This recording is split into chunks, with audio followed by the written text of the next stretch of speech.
மூசையின் நியாயப்பிரமாணத்தை பின்பற்றுவதன் மூலம் ஒருவன் தேவனுக்கு முன்பாக நீதிமானாக முடியுமா? பாவத்தை அறிகிற அறிவு நியாயப்பிரமாணத்தினால் வருகிறது. எந்த மனுஷனும் நியாயப்பிரமாணத்தின் கிரியையினாலே தேவனுக்கு முன்பாக நீதிமானாக்கப்படுகிறதில்லை என்று ரோமர் 3:20 பார்க்கிறோம்.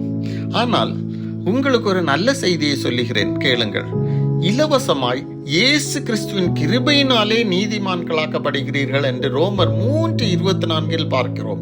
இயேசு கிறிஸ்துவின் மேல் நம்பிக்கை வைக்கிறவர்கள் விசுவாசத்தின் மூலம் நீதிமான்களாக்கப்படுகிறார்கள். இயேசு நியாயப்பிரமாணத்தின் நிறைவேறுதலாயிருக்கிறார்.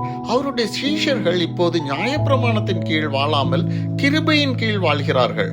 இயேசுவின் கட்டளைகளுக்கு கீழ்ப்படிந்தால் மாத்திரம் போதும். ஆவியினால் நடத்தப்படுவீர்களானால் நீங்கள் நியாயப்பிரமாணத்துக்கு கீழ்ப்பட்டவர்கள் அல்ல என்று கலாத்தியர் 5:18 கூறுகிறது.